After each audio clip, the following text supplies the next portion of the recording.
اللہ الرحمن الرحیم 500 سال کی عبادت پانی کے ایک گلاس کے عوض ختم ہو گئی۔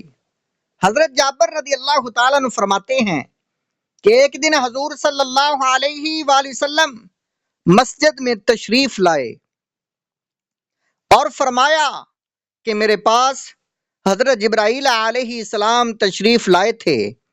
آپ نے فرمایا کہ یا رسول اللہ صلی اللہ علیہ وآلہ وسلم،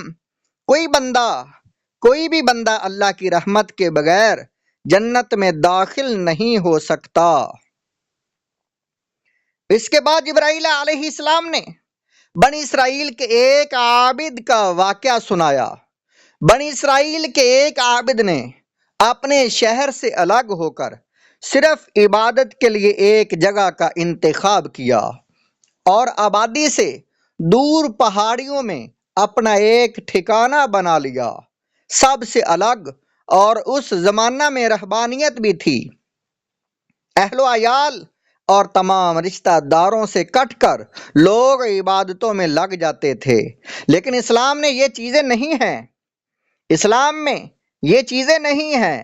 بیوی بچوں کے حقوق ادا کرو، رشتہ داروں کے حقوق ادا کرو، پڑوسی کے حقوق ادا کرو، سب کے حقوق کو ادا کرتے ہوئے اللہ کی عبادت کرو۔ تو پچھلی امتوں میں یہ تھا کہ اگر اللہ کا قرب حاصل کرنا ہے تو سب سے کٹ کر عبادتوں میں لگ جاتے تھے۔ تو جبرائیل علیہ السلام نے حضور صلی اللہ علیہ وآلہ وسلم سے فرمایا کہ ایک عابد نے پہاڑیوں میں جا کر اپنا ٹھکانہ بنا لیا اور عبادتوں میں لگ گیا۔ اس زمانے میں لوگوں کی عمریں بہت زیادہ ہوتی تھیں، وہ عبادت میں لگا رہا۔ اللہ تعالیٰ نے اپنے فضل سے اس کے کھانے کا انتظام کر دیا، پہاڑی میں ایک چشمہ جاری فرما دیا، اور یہ ہوا کہ انار کا ایک درخت وہاں اگ گیا۔ جب یہ شخص عبادت سے فارغ ہوتا تو انار سے ایک انار لیتا اور چشمہ سے پانی پی کر پھر عبادت میں لگ جاتا۔ بڑے طویل عرصے تک وہ لگے رہا اور لمبے لمبے سجدے کرتا رہا، سجدہ میں ہی اپنا پورا وقت گزارتا رہا، یہاں تک کہ ایک روایت میں آتا ہے کہ یہ سلسلہ 500 سال تک چلتا رہا۔ معمولی بات ہے، آدمی 500 سال تک عبادت کرتا رہا، سب سے کٹ کر۔ اس کو سجدہ شکر کے علاوہ کوئی کام نہیں تھا۔ سجدہ کرتے کرتے آخر میں اس نے سوال کیا، یا اللہ میری موت بھی سجدہ میں ہی ہو، اور سجدہ کی حالت میں تیرے دربار میں حاضر ہوں میں۔ اللہ تعالیٰ نے یہ دعا قبول کر لی، اس لیے کہ مخلص تھا۔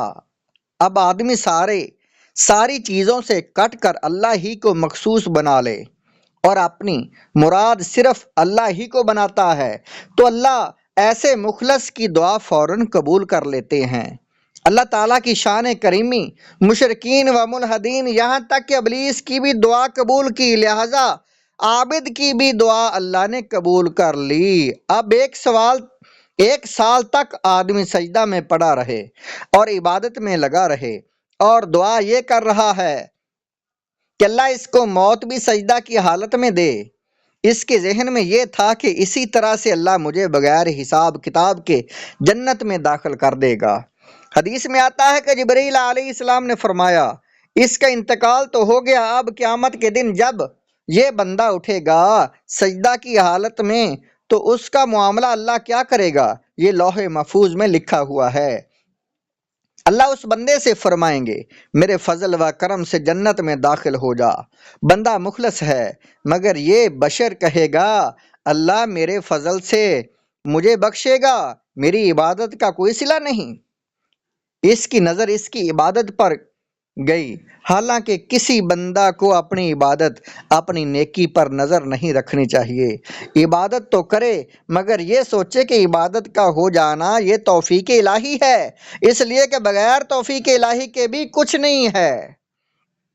فرمایا اس بندے کے اس سوال پر کہ میری عبادت کا کیا ہوا، اللہ تعالیٰ فرمائے گا، اس بندے کو ذرا جہنم کے کنارے لے جاؤ۔ حدیث میں آتا ہے جہنم کے باپ سے اس کا پورا بدن سوکھ جائے گا۔